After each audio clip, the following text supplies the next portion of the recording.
Ok, muchas gracias por la presentación, Julio.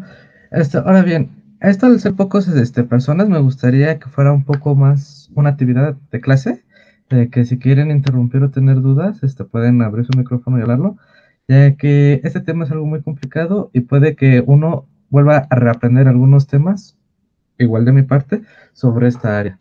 Por lo que me voy a permitir compartir mi pantalla. ¿Todos la ven?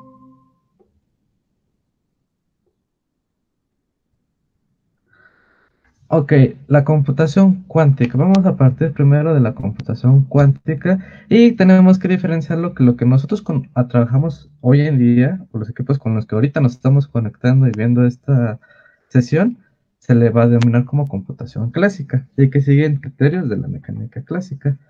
Para esto, primero debemos de resaltar que la computación cuántica es un poquito diferente de la computación clásica en el respecto de cómo construir los bits cuánticos o la computadora cuántica en general. Nosotros tenemos acostumbrados a que solamente existe un proceso o una manera de generar la computación clásica a partir de pulsos eléctricos. Sabemos que de un cierto nivel o un umbral va a activarse y puede ser desde 3.3 o 5 y va a representar un valor, ya sea el 1 y el 0 volt se representa el estado 0, ¿no? Tenemos dos estados binarios, que es el 0 y el 1, y de esos podemos generar diferentes operaciones. Pero en la computación cuántica, una manera más sencilla de representarlos a partir de la superconducción, sabemos que a partir de ciertos grados de temperatura, ya sea a grandes grados de temperatura o una aproximación del cero absoluto, podemos generar una superconducción y de esto generar una señal bueno, en una frecuencia muy grande y poder representar ciertos estados, que sería igual a la equivalencia del cero y el uno. Entonces, aquí la manera más adecuada o la forma más sensible para nosotros de que tenemos una mentalidad de electrónica es a partir de la superconducción que trabaja a partir de un transmón. El transmón es algo que nos va a dar una frecuencia como un capacitor que nos va a dar una señal senoidal y de eso, dependiendo de ciertos umbrales, vamos a partir cuál es el cero, cuál es el uno. Pueden existir los triqubits o qubits en inglés, que es generar estados, o más bien un bit o un qubit de tres estados, se le dice qtrix, que puede representar el estado cero, uno y el 2. Pueden existir más estados y esto puede ser posible en la computación cuántica. De hecho, ya hay una área en la computación cuántica de que a partir de tres estados podemos generar compuertas u operadores cuánticos que más adelante vamos a abordar en esta sección, que pueden ser con una menor complejidad en el momento de realizar las operaciones o, en otras palabras, para un menor costo al momento de emplear nuestros circuitos cuánticos. Pero también hay otros populares, lo que son los iones atrapados. De hecho, bueno, tengo que remarcar que las computadoras con superconducción son lo que son IBM. las empresas que están trabajando. Q-Control, que es una empresa de origen australiana que también se está encargando de esto. Y si no me equivoco, también está trabajando un poco Google con su computadora así como de 58 qubits.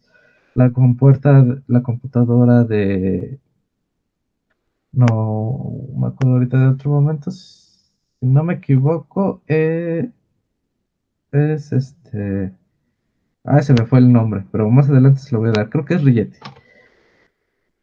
Más adelante hay otras maneras de generarlo. De hecho, existen 9 maneras que son a partir de iones atrapados, magnéticos, topológicos, quantum dots o puntos cuánticos que se utilizan mucho en las pantallas, como lo son las de Samsung, que son las que están trabajando.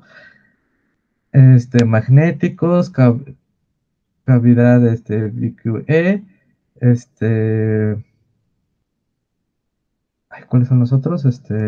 Bueno, más adelante les voy a hablar. El chiste es que son 9 maneras en las que se puede abordar la computadora cuántica. No es necesario lo que nosotros conocemos en la computación clásica, que es la electrónica. Si no hay iones atrapados, de otra manera es a partir de iones que, o imaginemos que nosotros tenemos una silla giratoria. Ahí vamos a poner a los iones y al girarla vamos a generar ciertos cambios, pero se va a estar estabilizando el ion dentro de la silla o la pelotita que se esté poniendo ahí. Entonces, esa es una manera de adecuar o estabilizar, en este caso, los iones para que puedan hacer la equivalencia de los qubits. También existe la de fotones. Bueno, iones atrapados es muy popular en lo que son las empresas Honeywell, Google, Cambridge Quantum Computing, entre otras. Ah, y IonQ, que es una empresa dedicada al hardware y ofrece sus servicios. También lo que son los fotones, que a partir de estos, con lentes reflexivos, podemos generar los qubits y su comportamiento de los operadores cuánticos que vamos a realizar, que estos son a partir de los lentes. Y su momento de salida ya nos va a dar valores que son ceros o unos, igual representativos. Hasta aquí, ¿alguna duda, comentario que tengan sobre el hardware? No, de mi parte no.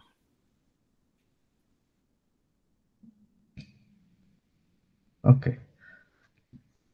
Entonces, sabemos que podemos trabajar con diferentes maneras. El objetivo de aquí es tener 2 estados que nos puede representar los valores binarios, pero también sabemos que hay una señal senoidal que nos puede dar el 0, el 1, el 2, y dependiendo de estas capacidades es lo que nosotros queremos definirlo como los valores o los estados que vamos a querer.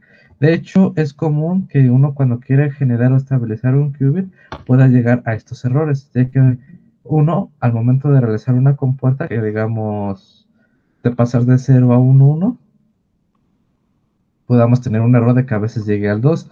Hay que decir esto, que al momento de generar la señal fue tan grande que pasó este umbral. Entonces, esa es una complejidad de nuestro circuito.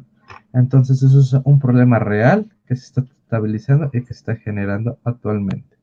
Y tengo que remarcar que el día de hoy ya se anunció que, bueno, mañana, pero ya se hizo un anuncio por parte de IBM y las personas que están trabajando que actualmente por parte de la superconducción se va a generar una computadora que no es gratuita, sino para la red de IBM, que van a poder trabajar con 126 qubits.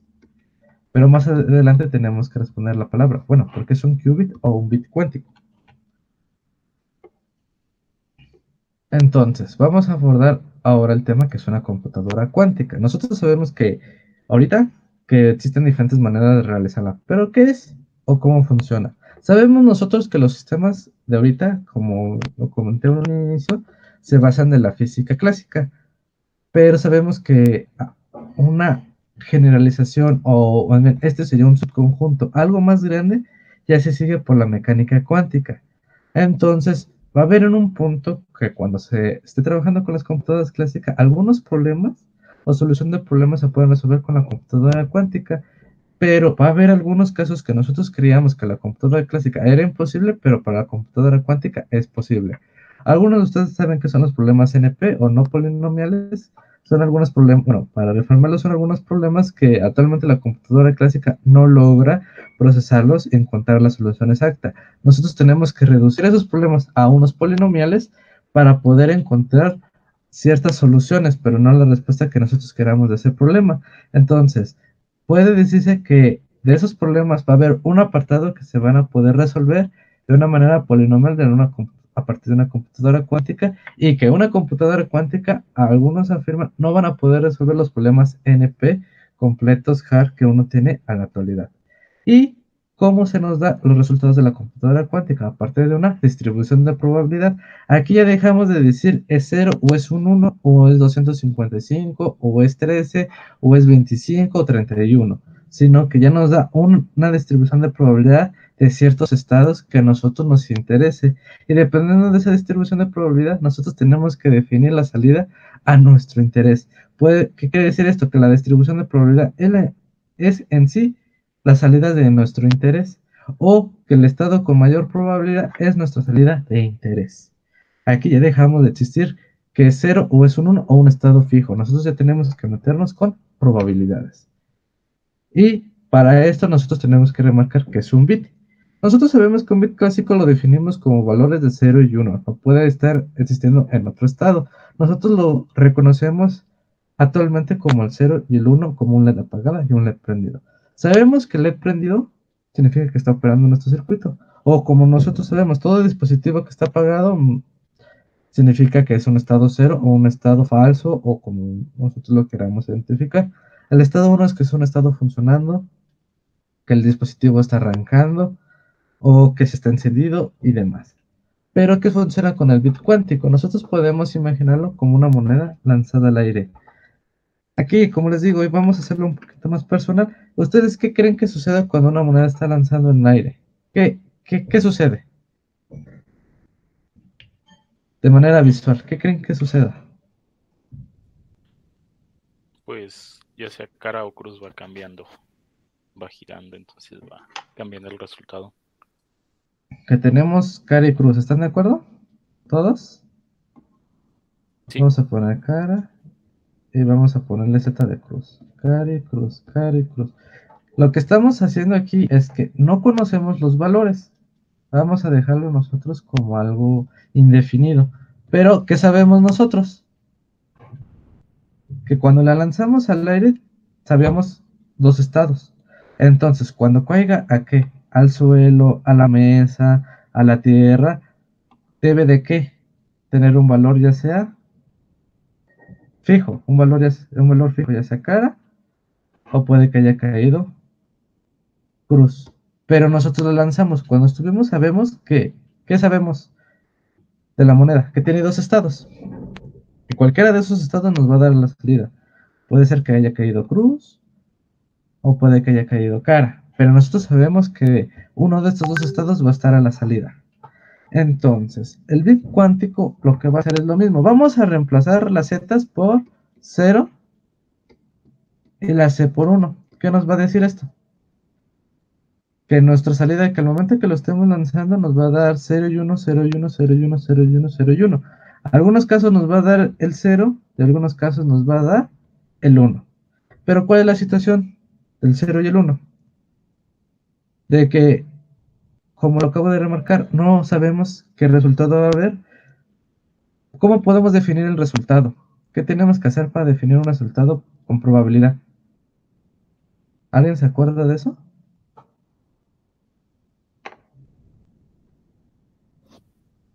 mm,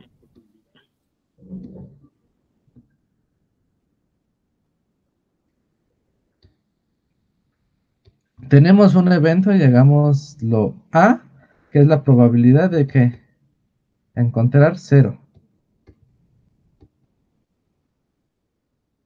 Y ese es el evento A. ¿El evento B cuál sería?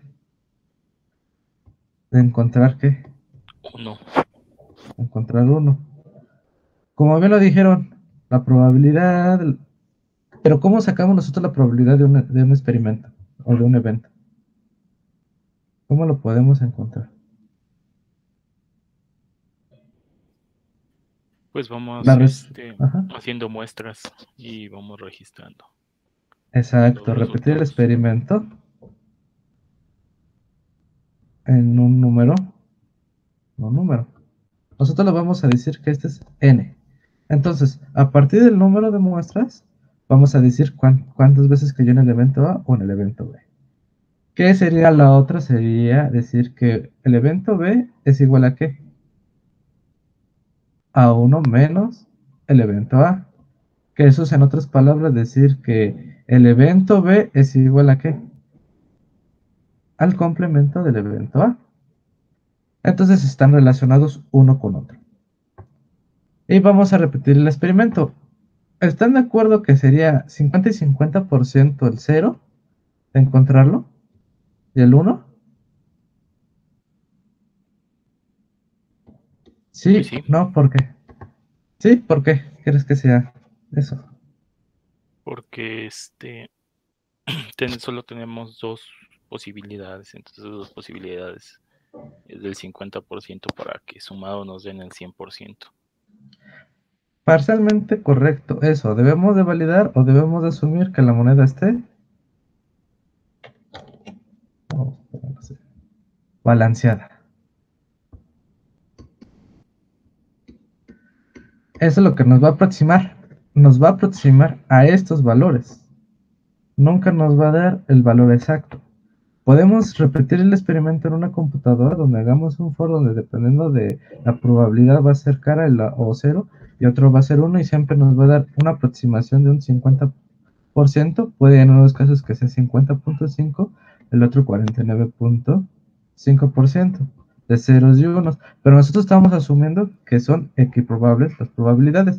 Pero sabemos que en la realidad las monedas no son siempre iguales. Entonces podemos asumir que puede haber algunos casos que sean 60-40%,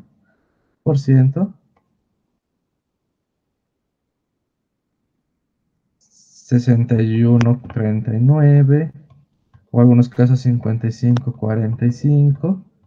Pero ¿qué nos está definiendo? Que siempre los dos estados van a ser semejantes uno con otro, o el complemento de otros. Pero nosotros estamos siempre confirmados de que sería 50-50, o eso es lo que nuestra lógica nos diría. Pero hay que remarcar que no siempre nos da el caso. Entonces, este tipo de cosas es lo que nos va a suceder a nosotros. En la computación cuántica, podemos imaginar que nuestra manera ideal es el 50% lo que nosotros queremos, pero una computadora real nos puede dar 55-45 o hasta 60-40. El caso es que dependiendo de esos puede ser, o la inversa, que puede ser aquí el 40 y abajo el 60, si consideramos que estos son 0 y 1, 0 y 1. Entonces el problema es que la computadora en la simulación nos puede funcionar esto de manera ideal o de manera teórica, pero la computadora real actualmente nos está dando este tipo de resultados. Ahora bien, ya sabemos que es un bit. Estamos viéndolo de manera analógica como es un bit cuántico. Pero una manera de representarlos es, tenemos nosotros aquí unos símbolos. ¿Alguien me puede decir qué significa esto? O al menos, ¿cuál es el símbolo? O más bien, o otra pregunta. ¿Alguien sabe cuál es este símbolo? ¿O lo han visto anteriormente? El de adentro, de la barra y el mayor que. Sí, no sé, no recuerdo cómo se llama, pero en mecánico cuántica representa este una Una función. función. Ok. Este de aquí se le llama. Sí. Y como bien lo dice, en la computación cuántica, nosotros. En las matemáticas tenemos nosotros f de x, que es equivalente a un y. Pero ¿qué nosotros hacemos con este? ¿F de x o ya tiene un valor fijo? No, ¿verdad? Podemos decir que f de x es igual a qué? A 2x, o podemos decir que es igual a x cuadrada, o es igual a 1 más x, o podemos decir que es igual a 2. Puede representar n variables o n funciones, pero sabemos que es solamente una manera de representarlo. En este caso es lo mismo. Este símbolo de aquí nos está diciendo que es un estado, así, un estado, sí, que nosotros lo podemos representar como nosotros queramos. Para eso nosotros tenemos que remarcar algo llamado notación de Dirac.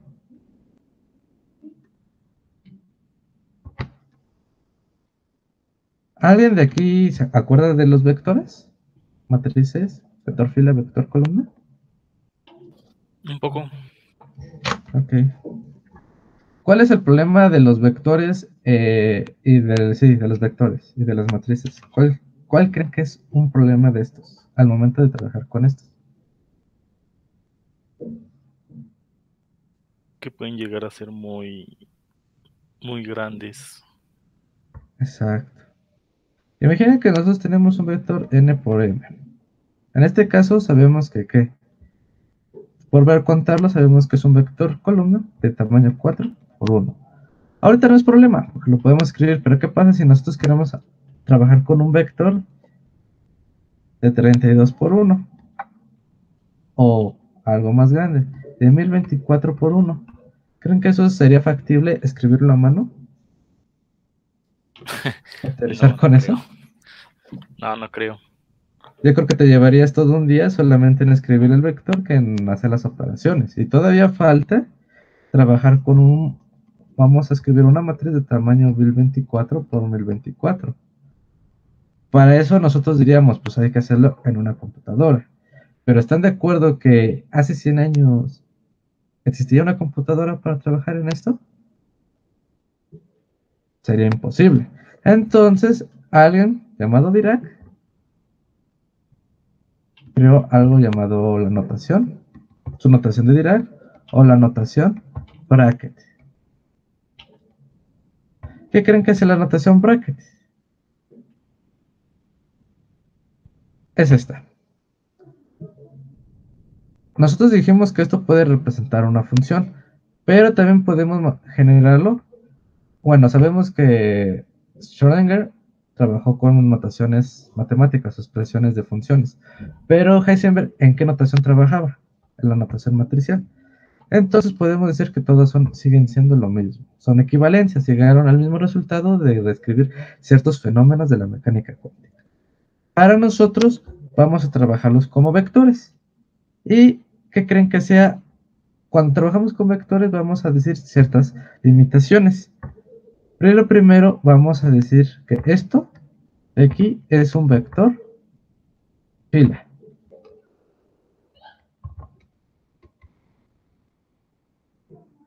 ¿Y el de acá qué creen que sea? Ah,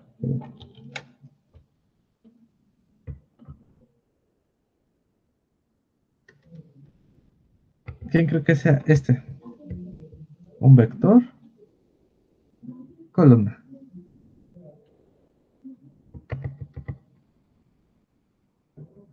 Sí se ve mi pantalla, ¿verdad? Sí, Lo que estoy escribiendo, ¿verdad? sí se ve. Ok.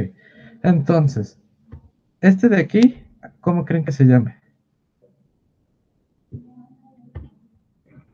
Es el que El ket. Porque si separamos, se va a llamar pra y el otro ket.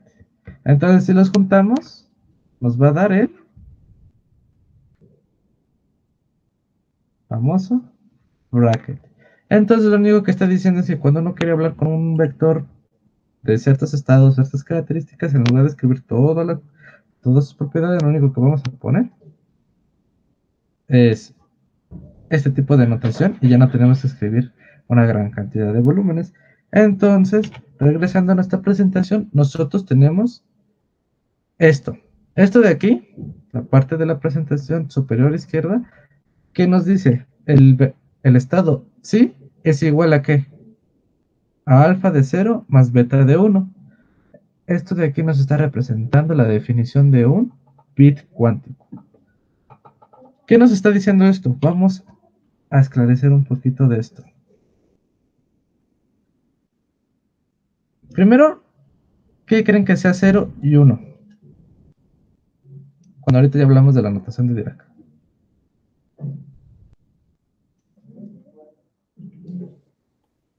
son estados. Son estados. que es el estado 0 y el estado 1, pero dijimos que un estado puede representar ¿qué? Un vector. Un vector, ¿no? Esta posición nos está diciendo que es un ket y este es un ket, entonces los dos son vectores columna. Entonces lo único que está diciendo es que vamos a trabajar con vectores. Y aquí nosotros tenemos que hablar de que, bueno, hay algo que no estamos claro. Estábamos diciendo que es un qubit, pero ¿en qué espacio vive el qubit?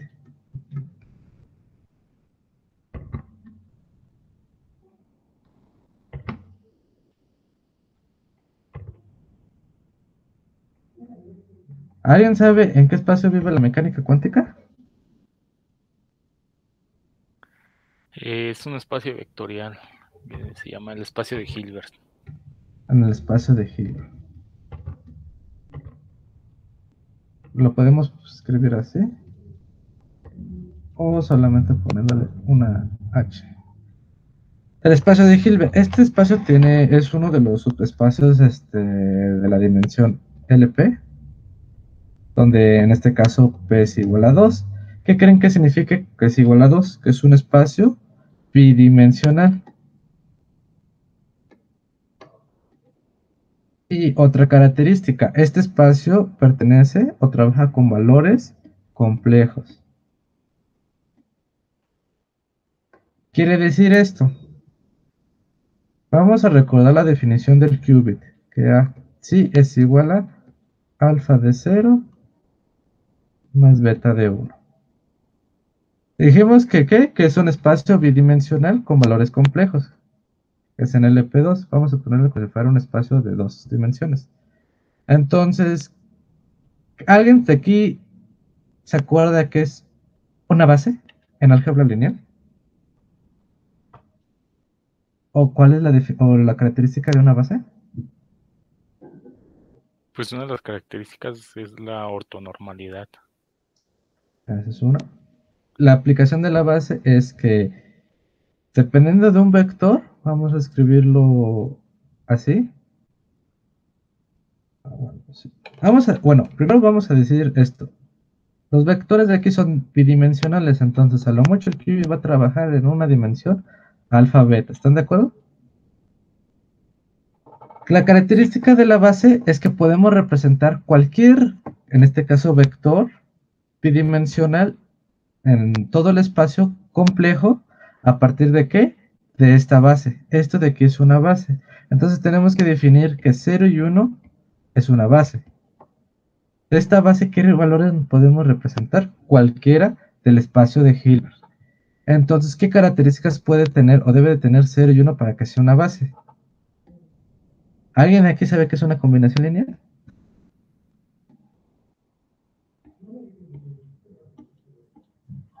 Sí. Ok, ¿qué es una combinación lineal?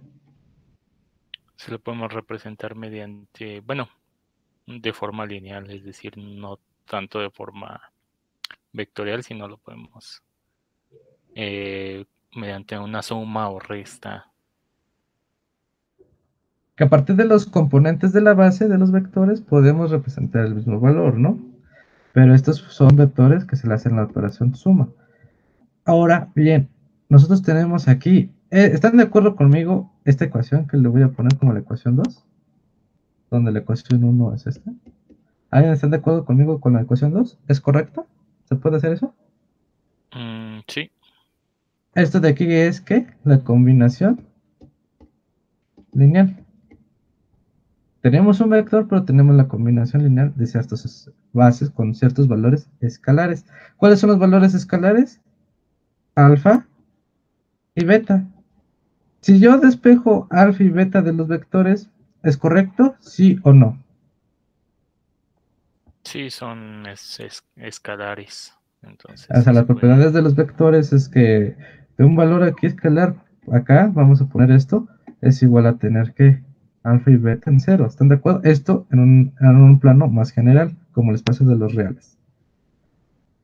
Sin el limitante de que sean dos dimensiones. En ese aspecto lo comento. Bueno, este ejemplo es válido, ¿no? Entonces, nosotros tenemos esto. ¿Qué valor debe de estar aquí para que sea la equivalencia de esta combinación lineal? 1. 1 en ambos, ¿no? Así es. Entonces podemos decir que sí, o el vector sí, que es alfa de 0 más beta de 1, se puede representar como alfa que está multiplicando al vector columna 1, 0, y más beta que está multiplicando el vector columna 0 y 1. Entonces sabemos que este de aquí es igual a tener alfa beta, que este puede ser cualquier vector en el plano complejo, ya que alfa y beta pertenecen a los valores complejos.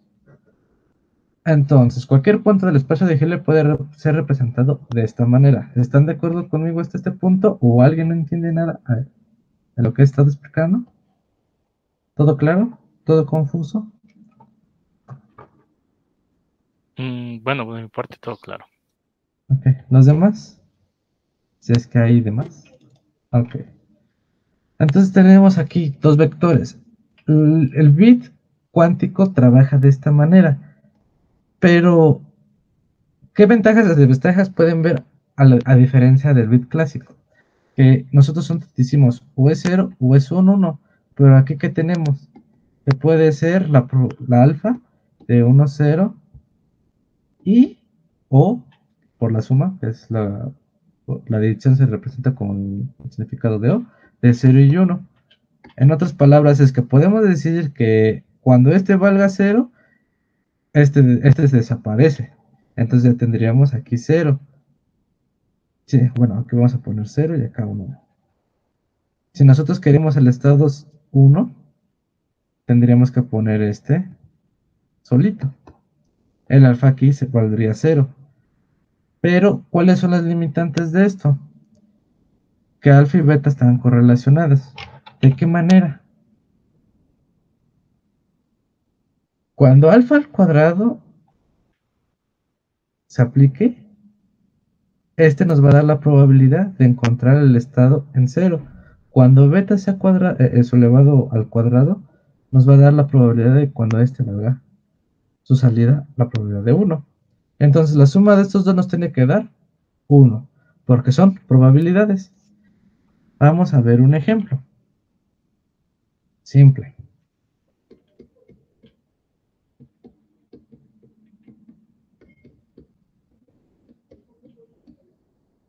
Este es un qubit. ¿Están de acuerdo? ¿Qué están viendo aquí? Que ya en lugar de alfa y beta, ¿qué? Ya son valores reales. Estos son valores reales.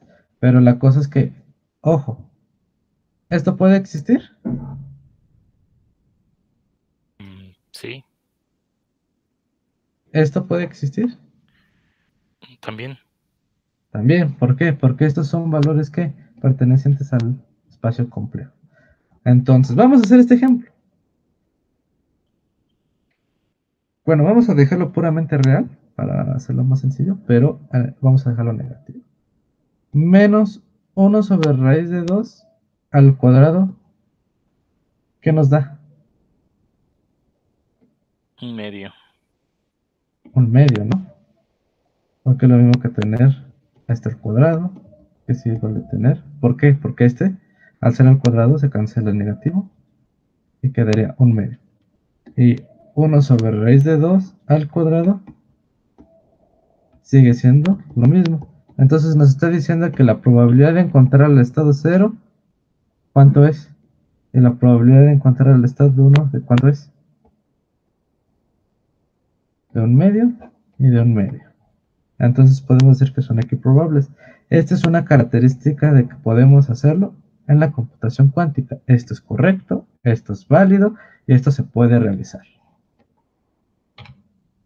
Entonces nosotros podemos sacar esto.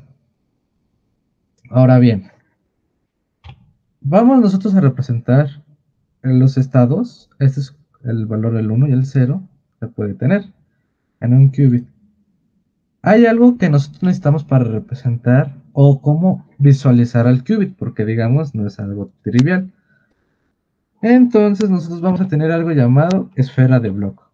La esfera de Bloch es una forma de representar a un qubit en un espacio complejo, bueno, tridimensional, que va a definir las características del espacio complejo y que es un espacio unitario. Ya que, ¿por qué creen que sea unitario?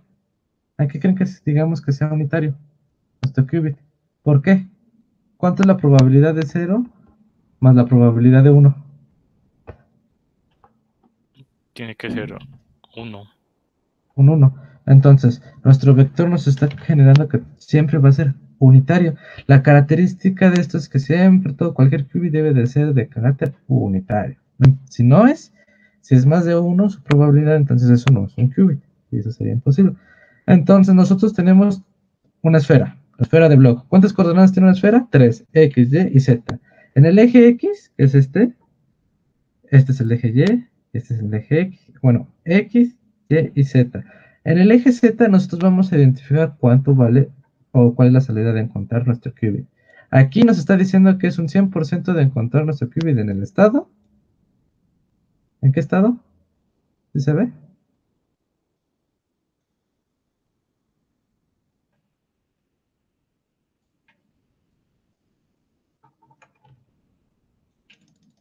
En nuestro estado, 0. Esto es lo que nos está diciendo. Este nos va a dar la probabilidad de encontrarlo en el estado 0 con un 100% de probabilidad. Entonces, esta es la parte superior. En la parte inferior, ¿cuánto nos debe de dar?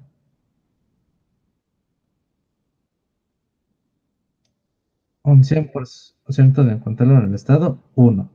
¿Qué sucede si lo dejo aquí?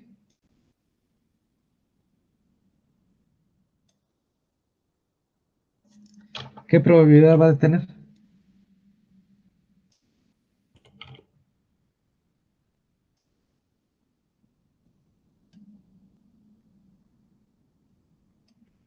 Aquí, el azul. ¿Cuánto creen que sea de su probabilidad? 1 sobre raíz de 2.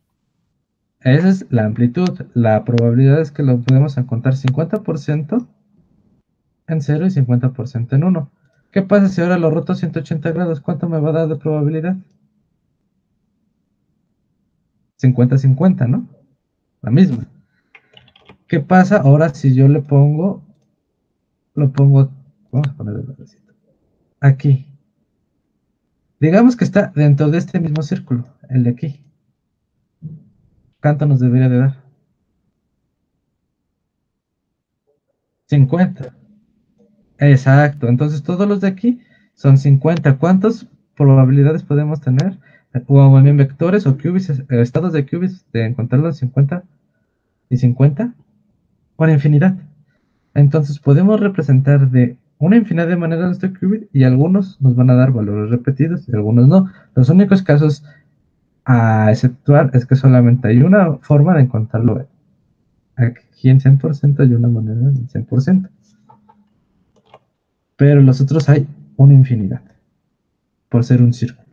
Ahora bien, ya tenemos estas características de nuestros qubits, ya lo podemos acomodar, podemos ver que hay ciertas características de encontrarlo. Y vamos a remarcar, ¿qué es lo que ven aquí? Este de aquí. Vamos a ponerlo como color azul, que representa el color azul. Y este color rojo. ¿Qué símbolo representa esos? Este se llama positivo y este es negativo. ¿Pero qué creen que es lo que suceda?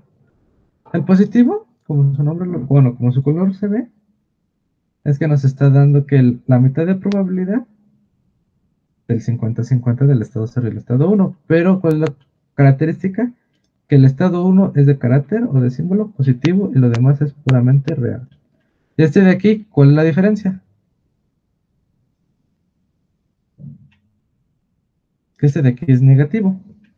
Entonces la diferencia pueden ser 180 grados o el signo. Por eso se les puede ser positivo y negativo. Y hay otra característica. Esto es sobre el eje X. A este se le dice base X. ¿Por qué? Porque ya podemos trabajar con otra base, que es la base de positivo y negativo. Es otra manera de representar los qubits, que es otra manera de verlo en otro plano, pero podemos trabajar lo mismo que si estuviéramos trabajando las del 1 con el 0. Este es en el eje 7 y este es en el eje X. Lo único que va a cambiar es el signo del estado 1, pero de la combinación lineal. Entonces positivo es igual a la combinación lineal de ¿qué? El estado 0 más el estado 1. Y en el negativo, ¿cuál es lo que cambia?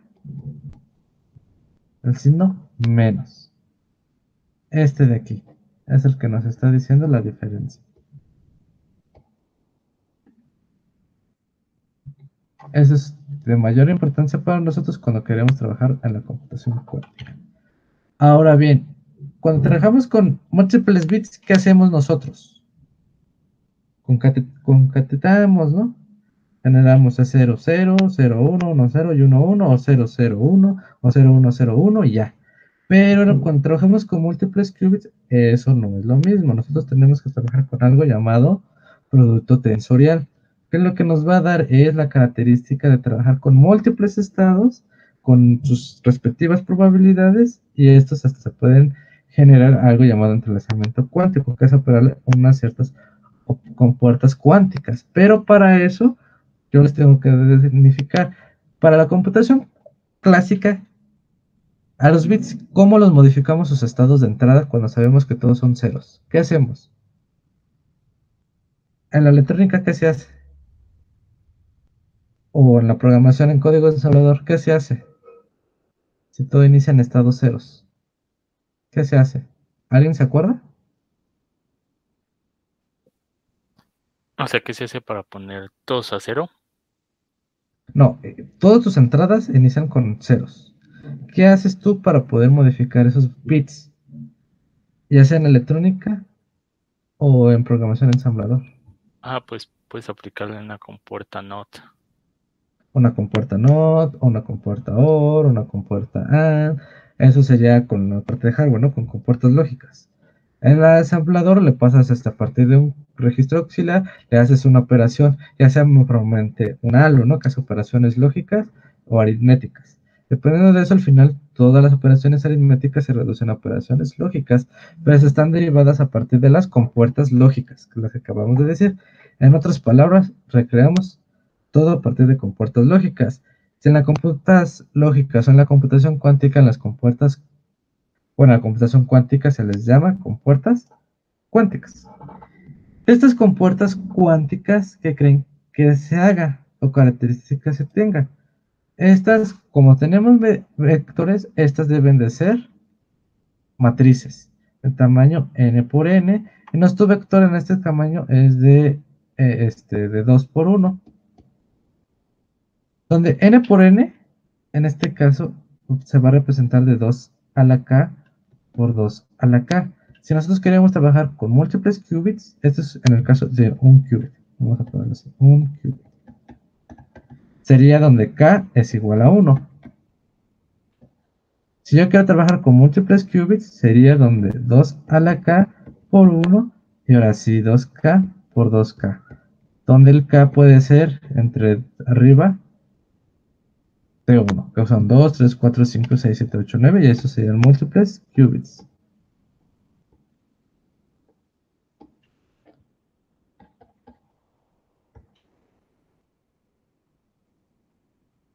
Tenemos entonces dos características. Que el qubit vale ¿qué?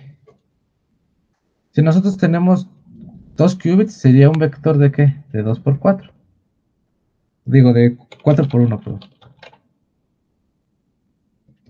¿Por qué? Porque es lo mismo tener 2 a la 2, que es el número de qubits. Si tenemos 10 qubits, ¿cuánto nos daría? 1024 por 1, que es lo mismo de 2 a la 10 por 1. Esta es la manera como podemos trabajar con qubits. Entonces, otra manera de hacer esto. Tenemos 2 qubits, ¿están de acuerdo? Sería 4 por 1. ¿Alguien ha jugado con las tablas de verdad o ha usado las tablas de verdad en lógica booleana en sus cursos? Sí, un poco. Ya no me acuerdo mucho, pero sí. Ok. Imagínense que el qubit lo que está representando son estos estados. El 0, 0, 0, 1, 1, 0 y 1, 1. Estos de aquí, nosotros los hacíamos. Pues el vector de 4 por 1 está conteniendo estos de aquí. Pero los vamos a asociar con un valor escalar. Vamos a ponerle como un alfa 0, alfa 1, alfa 2 y alfa 3, que son las probabilidades de encontrar o trabajar con estos estados. Entonces yo quiero que todos sean equiprobables. ¿Cuánto debe de valer alfa 0, alfa 1, alfa 2 y alfa 3? Deben de valer lo mismo porque sean equiprobables el trabajar con 0, 0, 0, 1, 1, 0 y 1, 1. Un cuarto de probabilidad, ¿no? Entonces, la ventaja de la computación o de la computación cuántica o de los bits cuánticos es que al superponerlos podemos trabajar con un cuarto y podemos extendernos hasta que, si nosotros queremos trabajar con 10 qubits, los 10 qubits pueden representar 1024 estados. Estos pueden tener 3, 5, 6, 7, 8, 9, 10. ¿Hasta que llegar? 1, 2, 3, 4, 5, 6, 7, 8, 9, 10. Hasta de los 0, 0, 0 a los 1, 1, 1. ¿Cuánto debe de tener este de probabilidad? 1 sobre 2 a la 10. Y eso es equivalente a tener 1 sobre 1024 de probabilidad por cada estado. Entonces, si nosotros logramos generar que cada estado sea superpuesto con la misma probabilidad, que sería este de aquí, pero por múltiples qubits podemos tener todas las combinaciones de 1024. En lugar de tenerlos una sola vez, los vamos a tener 1024 veces. Ahora bien, los valores complejos, vamos a tener que aquí tenemos alfa, que es igual a A más BI. Y vamos a tener que alfa multiplica al estado 0.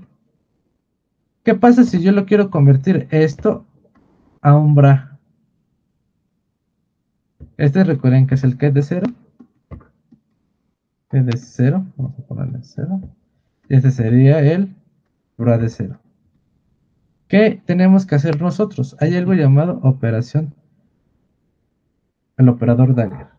El operador Dagger va a afectar a todo nuestro componente. Al vector lo va a pasar como si fuera la transpuesta. Y el alfa nos va a aplicar el complejo conjugado. El operador Dagger, que se lo voy a escribir aquí, que representa una daga, es equivalente a decir que es la transpuesta conjugada.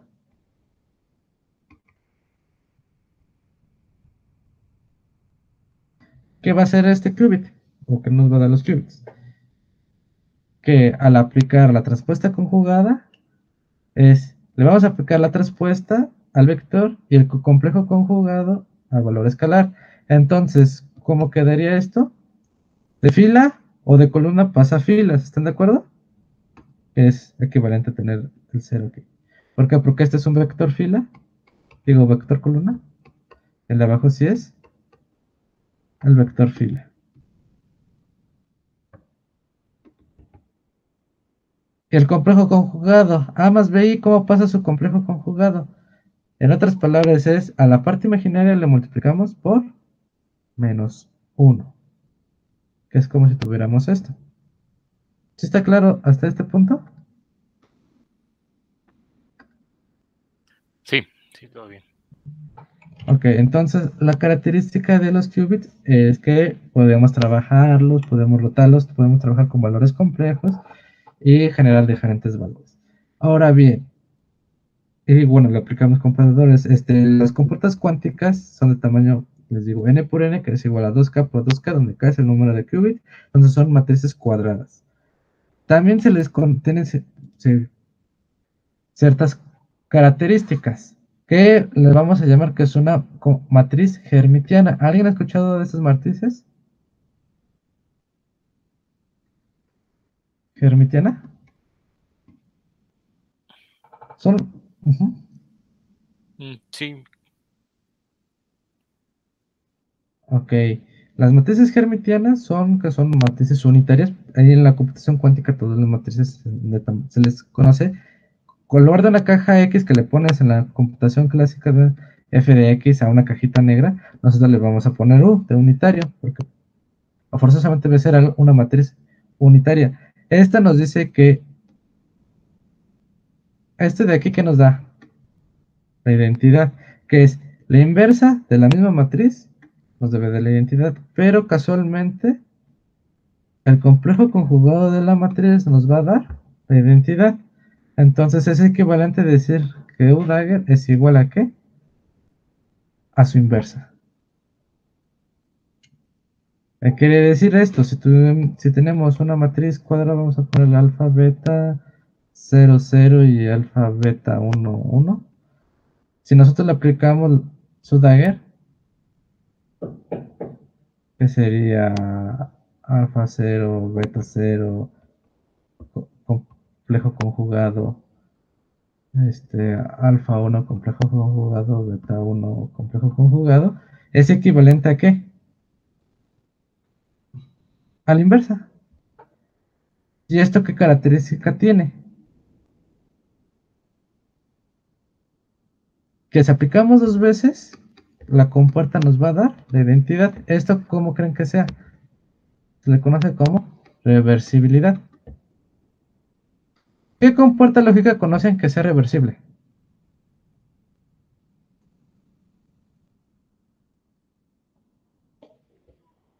El inversor, y eso se le conoce como la NOT. ¿Qué hace la NOT en su tabla de verdad? Que de 0 pasa a 1 y de 1 pasa a 0, ¿no? Pero si aplicamos dos veces esta, ¿qué nos va a dar? O sea, este era nuestro estado original. Vamos a ponerle Q6 y aquí Q0'. Entonces vamos a poner Q0' y vamos a poner Q0'. ¿Qué nos va a dar a la salida? 0 y 1. Entonces, aplicar dos veces la NOT, ¿qué nos da como resultado? El origen, la entrada. Entonces es como si le hubiéramos puesto dos veces NOT, recuerden, es igual al estado de entrada. Es lo que vamos, eso es lo que se hace con cualquier compuerta cuántica, se va a hacer lo mismo, se va a negar y se va a dar el estado de entrada. Entonces, ya teniendo con esto, vamos a hacer una equivalencia. Este representa el estado 0, este representa el estado 1. El gatito naranja el estado 0 y el gatito morado el gatito 1. Entonces le vamos a aplicar una compuerta llamada NOT gate o bit flea o la compuerta X de Pauli. Pauli fue un físico que obtuvo, a partir de sus proyectos, unas compuertas llamadas X, Y y Z que logran ver el comportamiento de las partículas. Estas son matrices, pero para nosotros las vamos a representar como compuertas cuánticas. Este de aquí al estado 0, este es el estado 0 y esta es la matriz X. 0, 1, 1, 0. Si le aplicamos, ¿qué nos va a dar? El estado 1.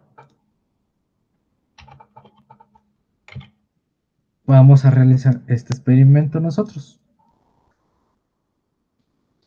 Es lo mismo que tengamos esto, es equivalente a reescribirlo de esta manera. ¿Alguien se acuerda cómo trabajar con matrices? ¿Multiplicar matrices con vectores? Sí, un poco. Se multiplican las filas por las columnas y dependiendo de la posición, ahí se pone el resultado. Ok, vamos a hacer eso. Entonces vamos a desglosar esto, sería la primera fila por la columna, sería 0 por 1 más 1 por 0, luego 1 por 1 más 0 por 0. ¿Qué nos quedaría? El vector 0 y el vector 1, porque este es 0, este es 0, este es 1 y este es 0. Entonces quedaría 0, 1. Y esto es equivalente a decir que es el estado 1. Ahora vamos a aplicarle al estado 1 la negación.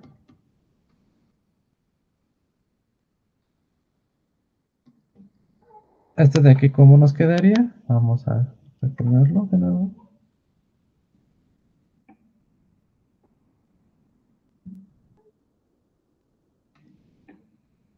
Nos quedaría entonces 0 por 0 más 1 por 1, luego 1 por 0 más 0 por 1. ¿Y esto cuánto nos da? Este es 0, este es 1, entonces nos queda 1, este es 0, este es 0, nos queda 0. Esto es equivalente a 0. Entonces vamos a hacer este experimento. Bueno, entonces vamos a resumir. X de 0 es igual a 1 y X del estado 1 es igual al estado 0, ¿no? Ahora, ¿qué pasa si yo hago esto? ¿Qué nos daría? 0. Vamos a separarlo esto y nos daría X, que nos daría X de 1 y X de 1 nos da 0. Entonces estamos reafirmando que estos dos nos da identidad. Y nada más para corroborar, vamos a hacer esto. X de 1, 0. X de 0, 1. Entonces eso sí nos sigue dando identidad. Entonces podemos afirmar que al menos la compuerta que nosotros conocemos, que ahorita ya conocemos más bien, llamada compuerta X, que la compuerta negada nos está dando la inversa y podemos trabajar con los qubits.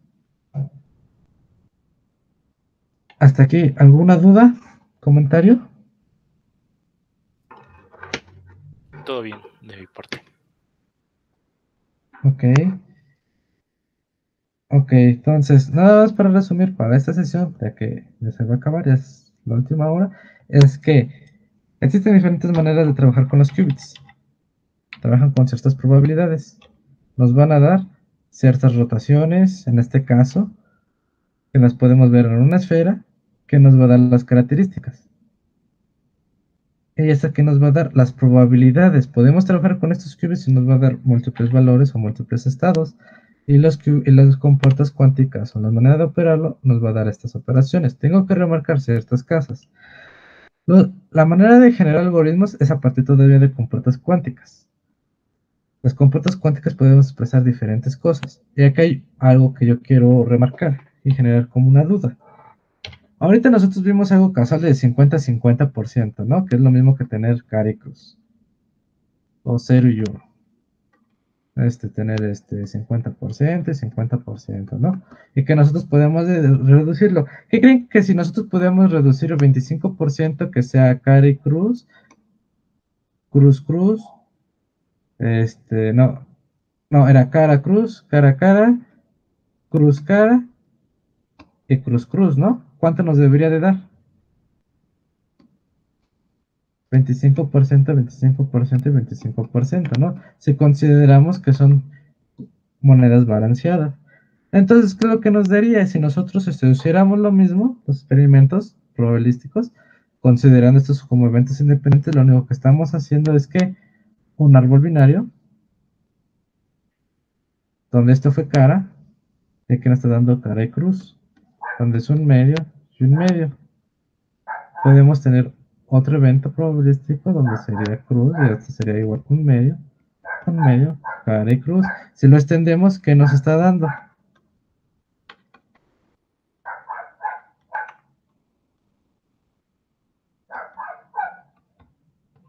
A todos un medio. Cara cruz, cara cruz, cara y cruz, cara y cruz, ¿no? Este de aquí, sabemos que este ya tiene un medio de probabilidad y este un medio de probabilidad. Entonces, un medio y un medio, ¿cuánto nos está dando?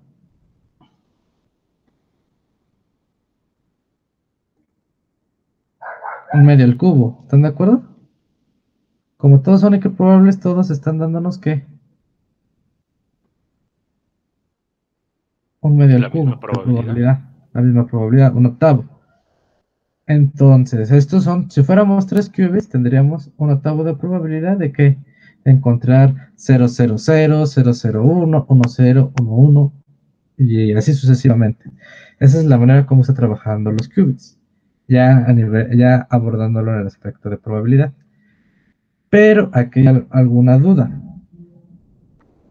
Es como si trabajáramos como una naturaleza paralela, los efectos son como si fueran paralelos. ¿Por qué? Porque algunos casos nos puede dar este de aquí, o este de aquí, o este de aquí. ¿Qué tenemos que hacer nosotros? Tenemos que abordar con n experimentos o experimentar, hacer el experimento n veces para que nos dé con cierta probabilidad cada resultado. ¿Están de acuerdo?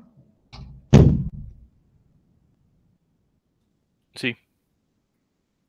Ok. Continuando en esta teoría, entonces lo que estamos haciendo es que los bits cuánticos se están moviendo de un carácter paralelo. Quiere decir que algunas veces va a tener, si ya lo pasamos a una tabla de verdad, es como si tuviéramos, algunos casos nos va a dar esto, algunos casos nos va a dar este, algunos nos va a dar esto, o bueno, reformándolos es como si tuviéramos, algunos casos nos va a caer las monedas puras caras, algunas veces nos va a caer una cruz, o a veces, si yo ya lo pongo con orden, entonces esto es diferente de esto. Entonces nos van a dar los diferentes órdenes de estos estados, que es lo mismo de tenerlo acá. Ahora bien, eso es una manera de representarlo. ¿Qué es lo que nosotros quisiéramos hacer con esto? Imagínense que ustedes tienen 1024 entradas, que quieren decir 10 variables, ¿no? Desde Q0 hasta Q9.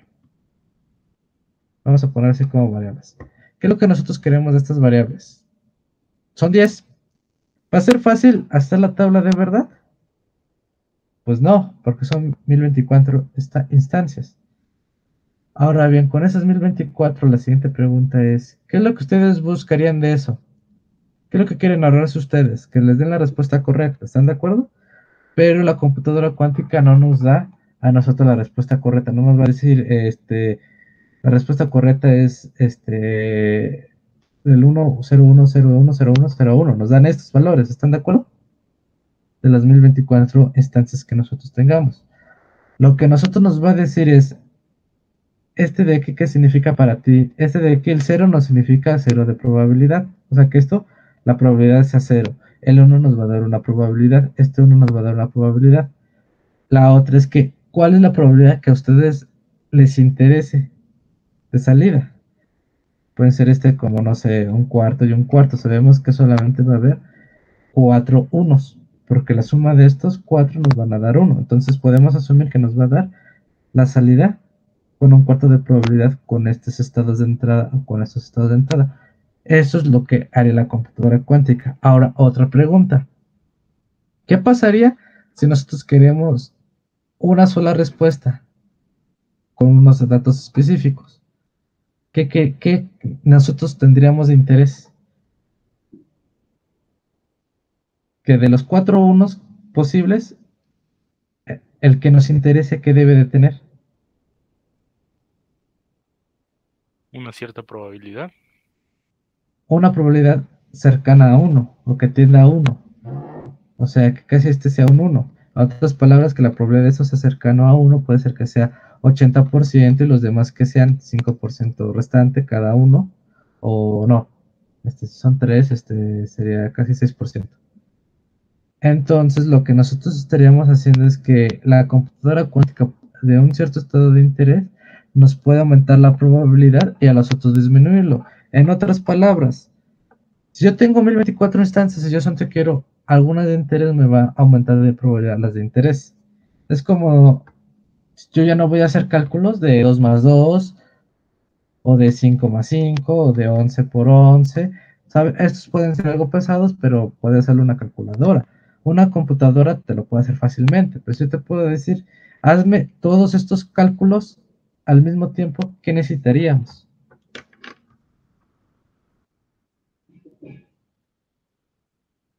Una computadora cuántica. Una computadora cuántica, porque ya lo haría al mismo tiempo. Pero aquí otra vez es que podemos hacerlo de una manera clásica, usando GPUs, CPU, ¿cómo se llama? FPGAs y demás. Podemos separarlo en bloques y que lo hagan de manera separada, o emular la realización, o hasta con tuberías, programarlo, o generarlo por hilos. Pero la cosa es que cuando uno ya tiene números más complejos o números más grandes, vamos a ponerle números, no sé, de 5215 más 303 millones 12, y así, números más grandes paralelos ya lo podemos, ya la computadora cuántica mantener la complejidad menor comparado con su parte clásica y ya no necesitarías meterte con problemas de GPUs y demás, sino que lo resolvería. Ese es el objetivo. Que problemas con altos volúmenes de datos o características la computadora cuántica pueda trabajar con estos y no la computadora clásica. Ya dejarle a la computadora clásica procesos más pequeños y que ellos los pueden resolver sin ningún problema. Pero la computadora cuántica, problemas grandes que la computadora clásica tiene problemas, la computadora cuántica para eso es. Ahorita ese es el objetivo y ese es el enfoque. Y bueno, eso sería todo por esta sesión, que serían los temas que se abordaron, que es la notación de Dirac, saber un poquito más de los qubits. La siguiente hablaríamos más de las compuertas, cómo se emplean estas, cómo podemos manipular nosotros para tener esto, y ya lo que sería el miércoles, jueves y viernes, algunas aplicaciones. ¿Les parece bien? Perfecto, me parece perfecto. ¿Alguien? Ok, hasta aquí alguna otra duda, curiosidad que tengan sobre la computadora.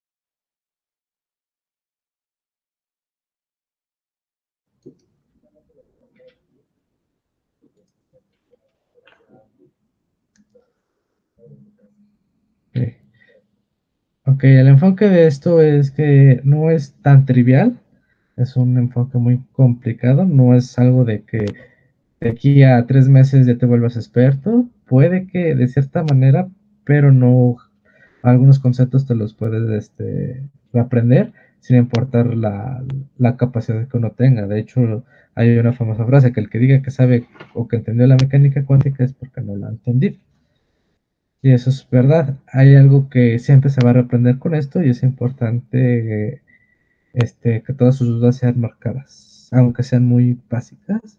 Y también tengo que remarcar que la computación cuántica lo que tiene es que todas las matemáticas que ha uno visto en su carrera, ya sea de físico, de ingeniero, de matemático, los va a tener que reaprender porque los vamos a seguir viendo. Y si no tienen algún otro comentario o duda, vamos a dar por terminada la sesión de hoy.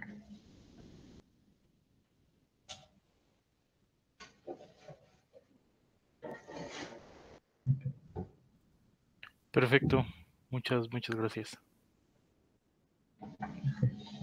Sería todo por hoy. Nos veremos mañana a la misma hora. Muchas gracias.